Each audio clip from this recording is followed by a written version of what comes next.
with demand expected to come back, the question remains, does this mean the economy is back on track? Companies now, after experimenting with offshore in places like India, Philippines, and Poland, want to bring those jobs back. We invest in the U.S. We're the biggest exporter in the country. In the cycle we're in right now, we're creating jobs. From Radio America, it's Neil Asbury's Made in America, the show that explores American industry, large and small, and promotes American-made products everywhere. Put Neil Asbury's Made in America to work for you. A very big welcome to you today. I'm your host, Neil Asbury, together with co-host Dr. Rich Rothman. Hey, Rich, man, we got an incredible show today. I can't wait to have the discussions about many, many important topics that we're going to cover. But, leading up to the election, there were polls, and more polls. And I'm not talking about politicians, though there were a lot of those as well. But there were polls telling us which polls were going to be. Wait a minute. This is a scene in the day of the races. I know. I saw this with the Marx Brothers. I saw this film. Well, that's what these polls are like. Absolutely. Isn't it? It's just like the Marx Brothers. Unbelievable. The Marx Brothers goes to Washington and starts a polling company. Tootsie Fruitsy polling. That's what it's going to be called. Right out of day from the races. Well, didn't we have that? And my goodness, how wrong did they get it? And, they did that 4 years ago, and they said, oh, that will never happen again. But it did happen again. So is there a sinister plot here? You think? What is really happening behind the curtain? And the thing that really gets me is, why would these really, prestigious, they want to think that they are prestigious, organizations, just take this all hook, line, and sinker. I mean, why hasn't one of these organizations, one of these sort of larger polling, and you get some of the smaller polling companies, who are not really on the radar, who did do very well. But it's these ones that are well-funded, well-known, well-publicized, the ones that, millions of Americans read, that got it so wrong. And I'm talking about Nate Silver. I mean, this guy, why haven't they fired him at New York Times? And then he even says, well, I got it right. Well, I don't know. Wait. Right. You just said, why would we fire Nate Silver at the New York Times? Wait a minute. The New York Times won Pulitzer Prize awards for the entire phony story of Russiagate. It's totally false, total lies, and they won't give back the Pulitzer Prize. You're asking me about Nate Silver? Oh my God. Yeah. So. Oh my God. So you get my point. Yeah. Your point. Is that why do these people even have jobs? Well, let's bring on a good friend of ours, Jim Kennedy from the Kennedy Institute for Public Policy Research, and this is really a great topic for Jim. Jim, welcome to Made in America. Thanks, guys. Glad to be here. So what is up with these polls? And hey, look, and I'm going to confess, and I'm not proud of this, but once we get through the election and we've got this whole thing going on in Georgia, and lo and behold, here comes the polls on Georgia. and I'm looking at the polls on Georgia, and I even open them up, and shame on me, I actually read them and look at them. I mean, why don't we learn our lesson, and why do we continue to look at these things? I don't know. I mean, why does a gambling addict keep going back even though they know the odds are against them? I think of pollsters as being like weathermen who only have to make predictions once every 2 or 4 years, depending upon the midterm. That's a great analogy. Like the weatherman. No one takes a weatherman total seriously. They don't. You're right. No. Absolutely not. And it's basically, if you're wrong, the people are going to forget by the time the next cycle comes around that you were wrong, unless you're really a political nerd. Those are the only people that really remember how bad the polling in 2016 was. And again, the polling in 2020 has been equally as bad coming into the election. And then obviously with the results we have, they've been nowhere near accurate. But again, as you said, none of them are probably fearing for their jobs come next month. So is there a sinister plot here? I mean, it was James Baker. James Baker came out and said, and he wrote about this, that this is undermining our democracy. And, he's a solid guy, man. I think he's a very honest guy. He's telling it like he sees it. He's calling balls and strikes. And he says, this is really, really bad. The pollsters are undermining our democracy. I mean, that is a very, very big charge, and we should take it serious. Why aren't we not taking that serious? Well, because, again, we don't necessarily take pollsters that seriously, again, unless you're somewhat of a nerd. But no, I agree. But did they stop? But Jim, did they stop? Did these polls impact how people might have voted? Do you think that they did? I mean, a lot of people think that these polls took away votes from Trump because, it was hopeless. Why would you go to the polls? Don't even go. It's over. Do you believe that it's that far and that the election results could have been different if these polls were accurate? Yeah, I would definitely say that turnout is an issue. I don't think they're necessarily going to change who you're going to vote for, but definitely on a turnout, if I'm going to go vote, if I'm only, say, a low, if I'm only warm about Trump and not hot about voting for Trump, they can look at those polls and say, well, gee, I don't think he's going to win. My vote's probably not going to matter, so maybe I don't need to go out there on that snowy day in November and possibly get cold or stand in line with a lot of people and get COVID and go vote if I don't have a vote by mail, for example. So, yeah, I think that's definitely a possibility. I think it definitely could have affected the outcome. But as far as it being a conspiracy, I don't really know. I can certainly see it. We know that a lot of these people are now media people. They all go on the various programs on Fox and CNN and MSNBC, and they tendency to possibly have a liberal bent to their, like the media does to its bias. And I could see how they maybe really are thinking about they want results to come out certain ways. But I've got to have some faith that they are true statisticians and mathematics people at the numbers rule at the end, hopefully. They're not jiggering the numbers. Now, they could also be lots of various reasons because of the Trump effect that these pollsters are not necessarily polling the right people or in the right ways, or they're not necessarily getting accurate answers out of the people because of the public discourse about Donald Trump and the fear of people not wanting to say that they're voting for Trump when they actually are. See, I think you just hit the nail on the head. And the polls are part, I think, of the landscape of media that's been out there for the last year or so, or actually for 4 years since 2016. So when you look at the media that's hitting everybody or has hit everyone, and you see all this negativity, I mean 92%, 94%, figure out those articles are negative to Trump's administration. So when you see all that negativity, or better yet, when you see that Twitter, Facebook, and others, Google, actually hold back, don't report, change, have a slant, change the verbs, change the nouns, even the colors, and so forth, and it comes out negative to the president. And then a poll comes out, and the poll says, well, Biden's up 10% in this state. And we saw that in a lot of different polls. People might say, well, wait a minute, this kind of fits into what I've been seeing or not seeing in the media, saying that, well, Biden really is the better of the two guys, and because there's so much negativity about Trump. And now I see the poll comes out, and the poll says, like a Zogby poll or something, says, well, Biden's up dramatically.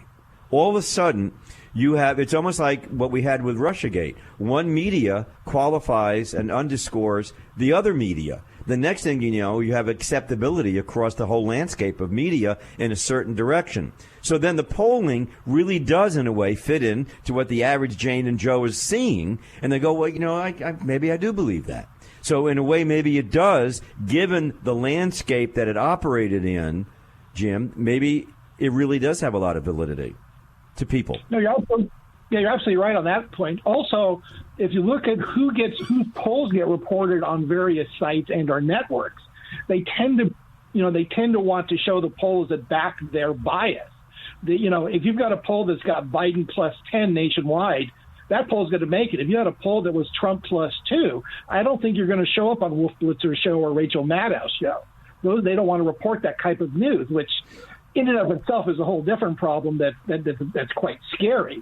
But, yeah, they do tend to want to report the stories that back their narrative rather than just letting the facts throw out there and let the people decide what they think is accurate and not. But, Jim, I mean, there's a lot of controversy, especially in the conservative circles right now, about Fox. And, that's a whole other topic. But Fox was also putting out a lot of polls, that were very erroneous showing Biden up, massive leads, and both nationally as well as in the battleground states, and they didn't get it right. And, their constituents, many of them who are now no longer their constituents and have moved to Newsmax, an organization that I write for and know very well, a great organization.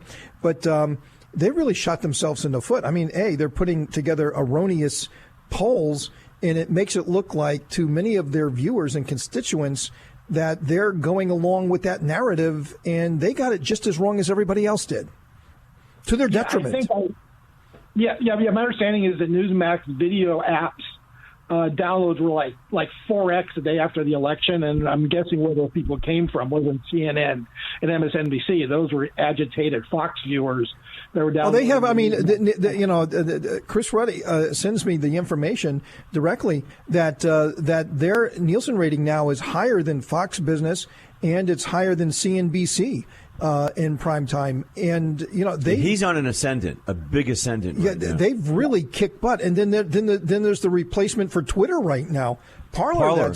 That's going through the roof. So they did it at their own risk. Why would have they done it? It's like they put out erroneous information. They've hurt themselves by doing this. Yeah, I don't exactly know based upon their business model what they were thinking. I know that now it is not run by Rupert anymore; it's run by the Sun. And my understanding is the Sons don't have the same political ilk as Nope. You're right. They're right. They're on the left. They're on the left of Rupert. And also, when you start getting second generational wealth, you get people that kind of want to live on the money, and they want to experience the good times from that money. Whereas Rupert was more about working 12 hours a day. They're more about shutting down at 5 and going finding the cool parties. And if you're in the media, you're on the right side of the political spectrum, you're not going to get invited to the cool parties, and they want to go to the cool parties. Well, I think you said that well. And Rich, you brought up about Parler and Twitter. And wait a second. We got to take a quick break. I just got a hard break, but we're going to be back just in a moment with Jim Kennedy from the Kennedy Institute for Public Policy Research. Still a lot more to talk about in the media and how they have hurt themselves and their credibility. Stay with us. Made in America.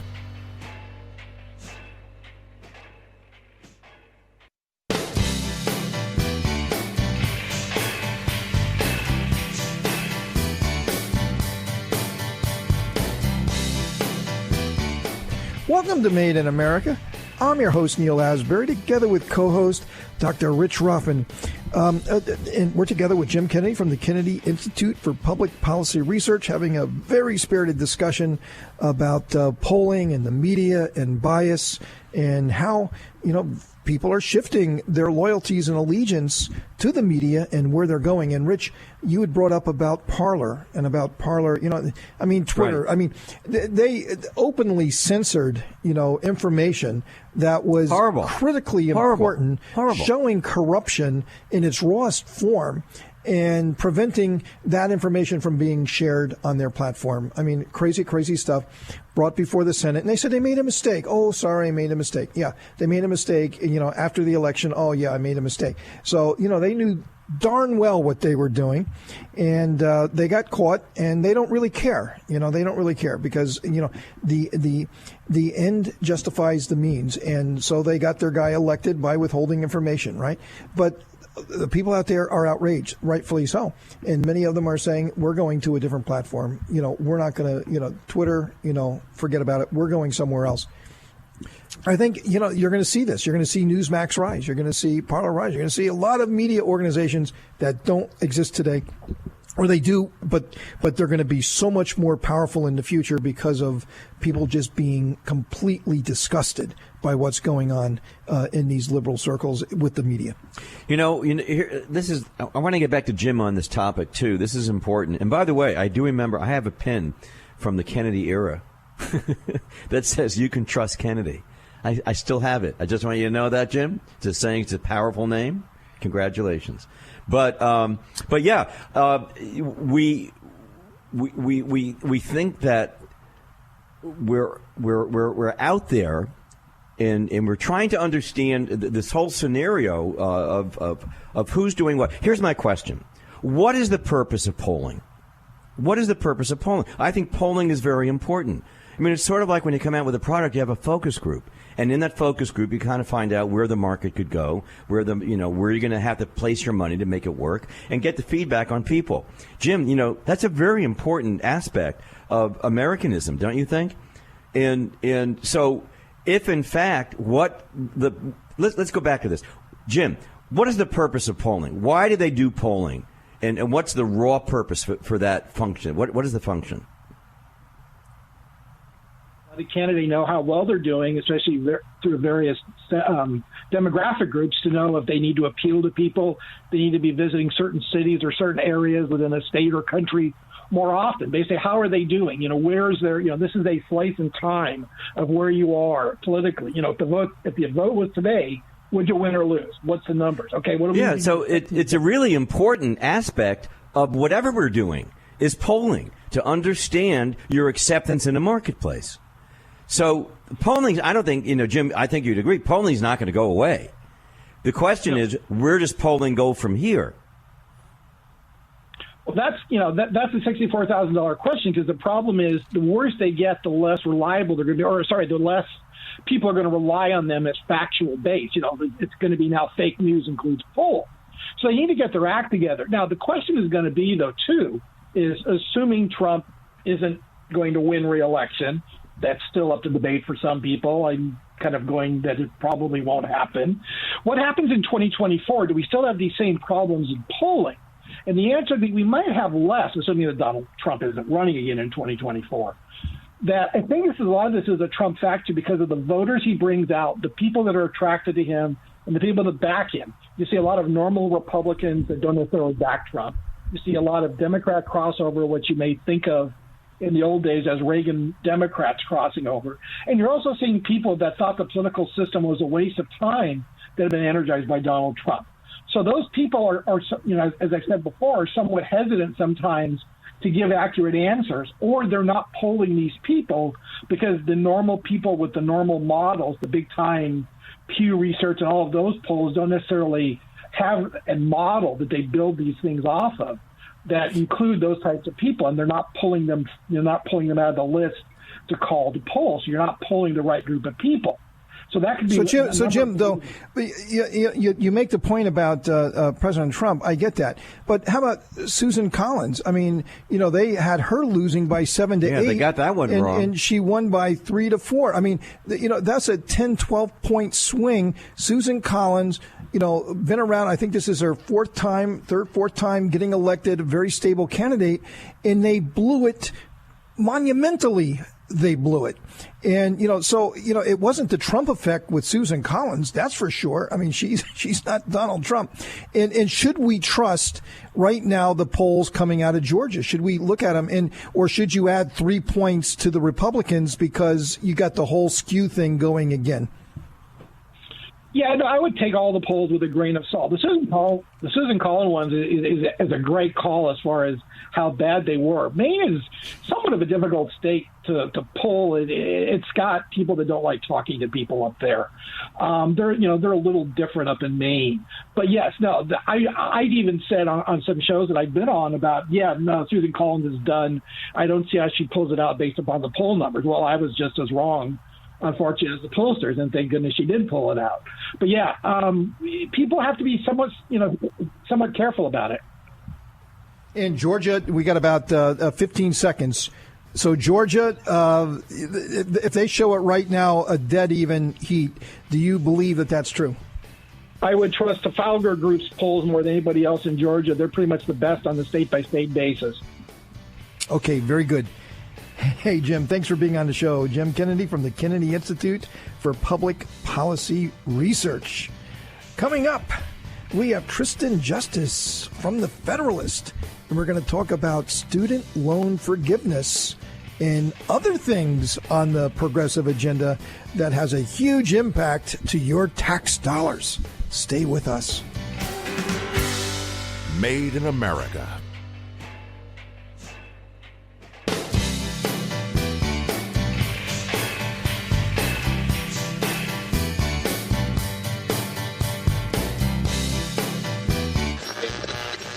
sharply higher at the open. Stocks continued to perform well over the course of the day Tuesday. And I think that bodes well here over the next couple of years for having bigger demands coming to this country. Now, more of Neil Asbury's Made in America.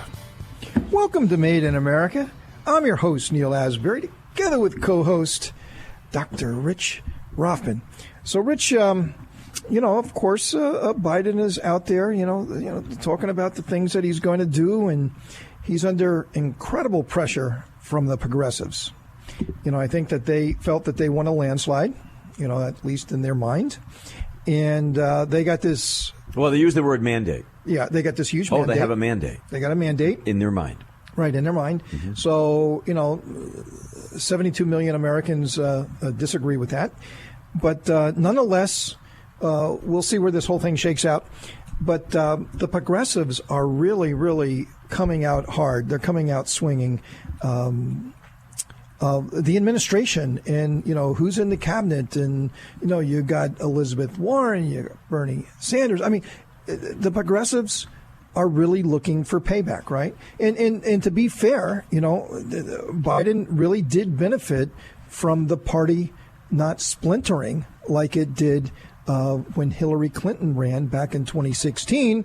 And, of course, she beat out old Bernie. And the progressives really never came around for Hillary. And then fast forward to 2020, and you've got this incredible hatred of Donald Trump. And it's unbelievable. Incredible hatred. So even though that, the moderates and the progressives and this huge tent that they talk about really can't see eye to eye. I mean, take a look at Senator Manchin from West Virginia. Even his own words, defund my butt. That's going to be one of the great quotes coming out of the Senate of all time. Letting the progressives know that, he's not signing on to their agenda. But nonetheless, that's not going to stop them from putting out, what they want to happen. And, it's like a lot of money. And one of the things that they love to talk about is student loan forgiveness. That's right. Right? Yep. Now, get rid of it. If you have a student loan, would you even pay it? Why should you pay it? Eventually, the progressives are going to just kind of like forgive this whole thing. So go get all the money and just don't pay it back, even though that you're supposed to. Don't, because at some point, they're going to, say you don't have to pay it back. So you're the poor idiot that's paying your student loan right now. Why would you even pay your student loan right now? Well, that's exactly correct. And I have to tell you, I'm upset about that. It upsets me because we took care of I have two boys. They both went to college. Michael has his undergraduate, plus he has his graduate degrees. The graduate degree costs a fortune, which, guess what? I paid for. Right. No, I paid for it. I wasn't, asking the guy across the street to pay for it. It was my responsibility. It was his responsibility. He worked hard to get that degree, did really well.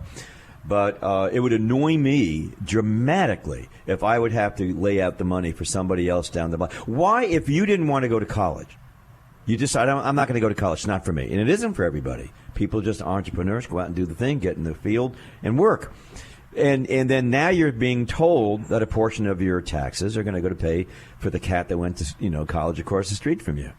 That would annoy me. I don't think that's right. Even though the progressives say, well, it's a right of you to have that. You must have that. We have to take care of that. We're going to do lots of things that you think is because it's the fair thing to do. That's what. But how about the people who have paid back their student loans? Well, yes, that's exactly what I'm saying. How outrageous is that? Do they get a refund? Why don't they? Well, let's ask Tristan Justice at the Federalist, who's joining us right now about this very, very important topic, loan forgiveness, and just the overall spending direction that we're seeing coming out of the, the Biden proposed administration. I don't know how better to say it. Tristan, welcome to Made in America. Oh, thank you for having me. So, my goodness, what's happening with this student loan stuff? And can it be an executive order? Does it even have to go through Congress? I mean, will we even get a vote on this? Can they do that? Well, that's going to be an interesting legal debate that comes up. We do know that this week Joe Biden endorsed an idea that was spelled out in the HEROES Act back in October, which is the extremely expensive stimulus package passed by Democrats this year, that would forgive student loans, private or public, up to $10,000. Now, progressives, Senator Chuck Schumer and Elizabeth Warren, have each put out a resolution demanding that Joe Biden do more. And this is going to be something that we're going to see again and again and again over the next 4 years, where nothing is ever enough for the progressive left.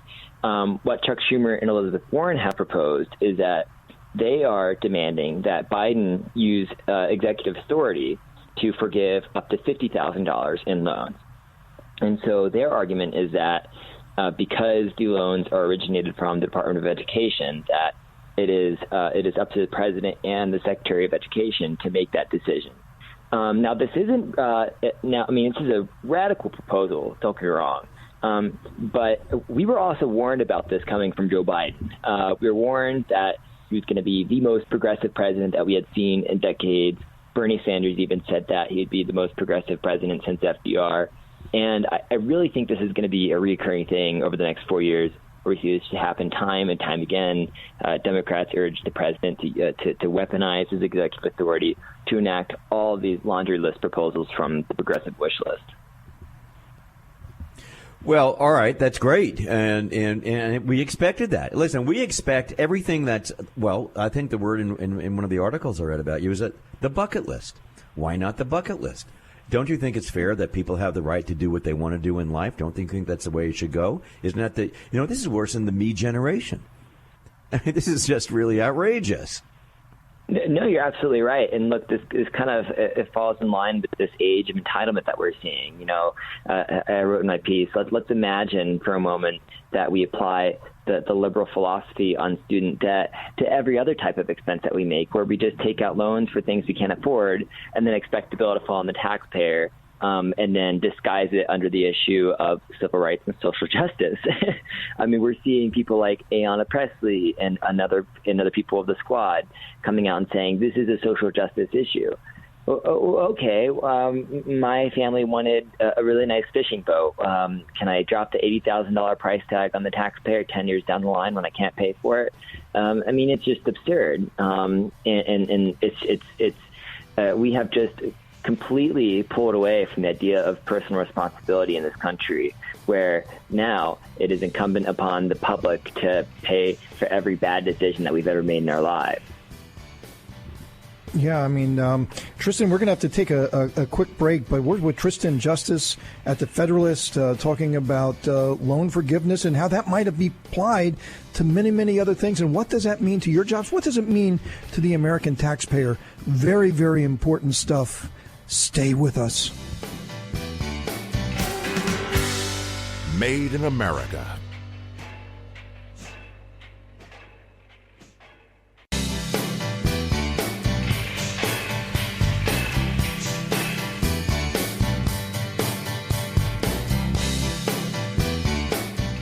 Welcome to Made in America. I'm your host, Neil Asbury, together with co-host Dr. Rich Rothman, and we're together with Tristan Justice at the Federalist. So, Tristan, just before we move on, just to be clear, so Biden would have executive authority because it's the Department of Education who guaranteed these loans to potentially just forgive the loans without going through Congress. Obviously, that goes to the courts. I guess everything that's going to be an executive order is going to go to the courts. I mean, is this a slam dunk? I mean, can he do that? How likely is that to happen? And I guess once he says we're going to do it, it goes to the courts. Everybody stops paying their student loans. So it's a fait accompli, even if it's actually realized or not.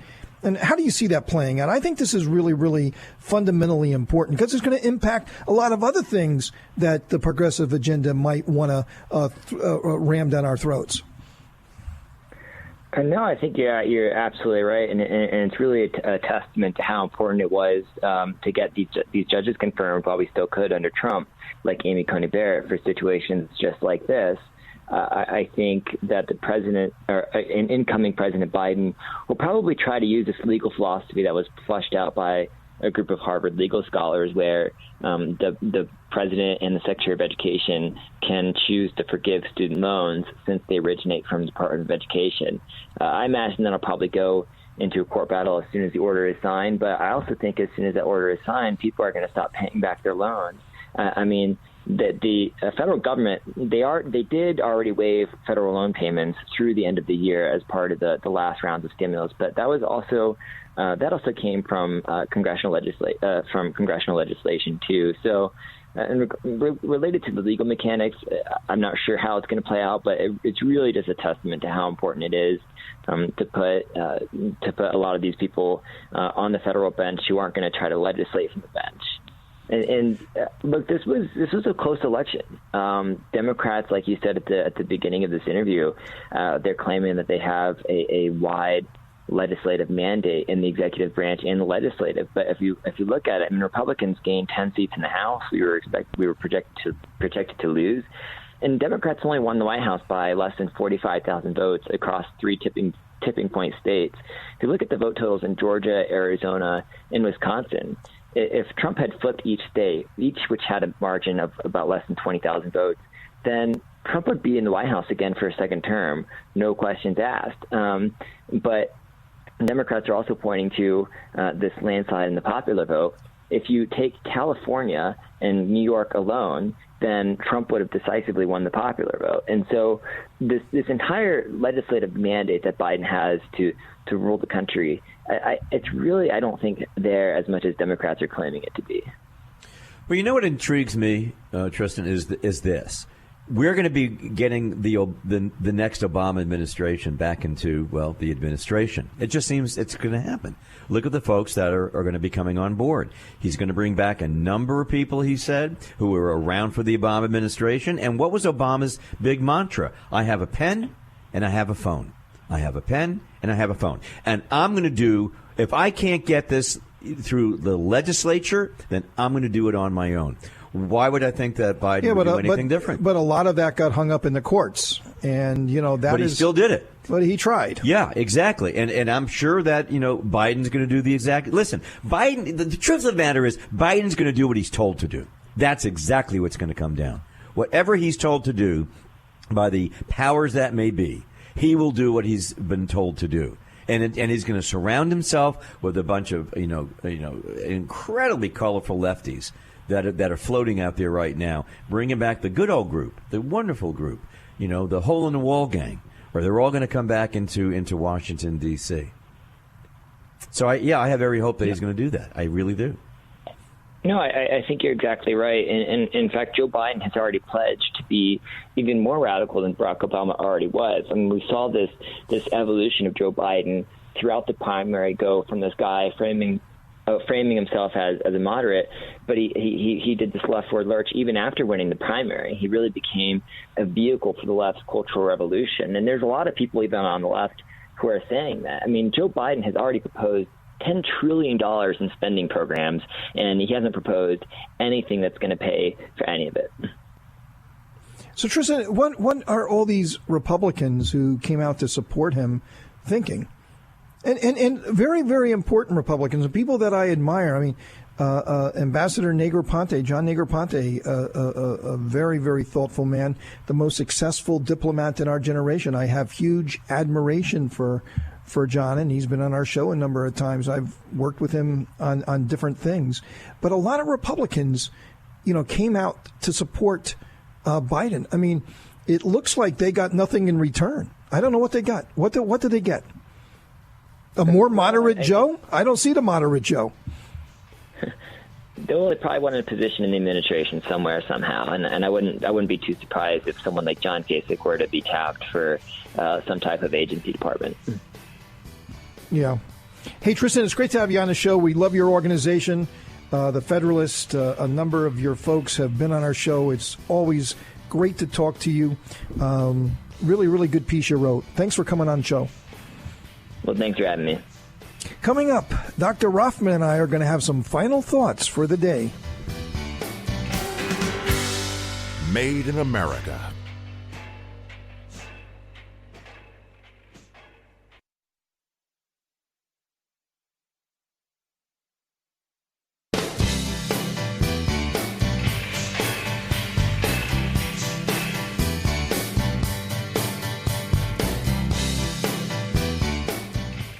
Welcome to Made in America. I'm your host, Neil Asbury, together with co-host Dr. Rich Rothman. So, Rich, a lot of things out there, really big things, they're just happening all around us. And we've covered the cruise ships and how many jobs they create and just the whole industry of cruise. This is a real disaster, a serious disaster. And there was economic disaster. A piece out this week that the cruise ships will be suspended well into 2021. Well, yes, they're on two different levels. The short cruise ships may go out sooner, but the longer cruises, the serious high-end longer cruises where you're gone for half a year, they're not going into that yet. They're going to push that back well into 2021 to see where this whole thing is going. But if you think about that. And I was watching Arnold Donald on Bloomberg the other night. As a matter of fact, he was being interviewed, and he's of course the head of Carnival and that whole group, a very powerful man right here in Miami. And he was just saying that we just can't do this yet. We're voluntarily too pushing back. Now they're getting big bookings for sometime mid-year next year, the end of the year, but. Right now, if you want to buy a cruise ship, if you're at that level of an the Oasis of the Sea, you get a really great deal right now. This is a great deal. Your square footage that you're going to pay is going to be better than buying a big estate in Coral Gables. I'm telling you right now, it's going to be really, really good. So, but the point of the matter is, think about the economic impact in all these port cities, Neil, where they go all around the world. I mean, this isn't just a Miami thing, which is the gateway for all these cruises. It's the gateway to Latin America. It's a gateway for cruises. But my God, the people who work on the ship, the people who supply the ship with food and products and services and all these other things, in every city that they go to, they touch and affect thousands of people. It is amazing. And none of those people are making the income that they had a year ago right now. And here we're coming up on another year. And here we're coming up right now on the second wave of lockdowns, Neil. Well, it's not just the cruise industries. Yeah, there's my segue for you. Can you imagine another 4 to 6 weeks? Listen, they're saying 2 to 4 weeks of lockdown. Do you believe that? Yeah, and how can you? And then this whole thing going on with Thanksgiving, and you can't have people over. And in California, if you see people more than 10 people, what a hypocrite! What a hypocrite that governor is. Thanksgiving, you got to call in and report them. Listen. They said last week. They said out in California, we're going to have. Look at the word they use. We're going to have ambassadors. We're going to have neighborhood ambassadors who will keep track of the folks that are coming to homes for the holidays. Now, wait a minute. Isn't that exactly what the communist nations did? Isn't that exactly what the Nazis did with the capos? I'm telling you right now, in Cuba, there are neighborhood capos. And what do? They report to the government what the locals are doing, and the locals disappear. Doesn't that scare anybody? This is a very, very, very dangerous place that we're going. And I have to tell you, there's more to it than just attacking the idea of, well, Thanksgiving is a meal. No, it's not. It's part of it. The meal is a physical manifestation of all the history that goes into Thanksgiving. It's two-tiered, and the progressives hate it. They hate it because, number one, it's religious. The pilgrims got together and they thank God for the goodness. They survived the winter. Oh, my God, they survived the winter. Amazing. We did that at Syracuse every year. We would survive and give thanks that we survived another winter when I was there for 7 long, bloody years. But the point of the matter, so there's a religious attitude to it, and then there's the historical perspective. The progressives hate both of those items. So here you're attacking Thanksgiving. I can't wait for Christmas. They're going to attack Christmas too, Neil. Yeah, I've been very, very worried, very, very worried about the whole concept of taking our holidays, and it's really that whole anti-Americanism. That's what's more American than Thanksgiving. Thanksgiving is an American holiday. I mean, it's not a holiday that we share with other nations. I mean, that is our holiday. It's not Easter. It's not Christmas. I mean, Thanksgiving is our holiday to come together to support our family, our friends, our community, and to give thanks for everything that we have. and now they're trying to take that away. It's just not right. But riots and anarchy and going to Biden celebrations or whatever that that's may all right. be. No, that's good. You can do that. Gavin Newsom did that. He said there's a lockdown. You can't go out. You can't go to restaurants. No eating inside. We don't want any bigger than 10 people in the crowd. He goes to the most expensive restaurant in California with a ton of people, no mask, but that's okay because he's the elite and the rest of us aren't. The hypocrisy. Oh, my God, it's terrible. People wake up.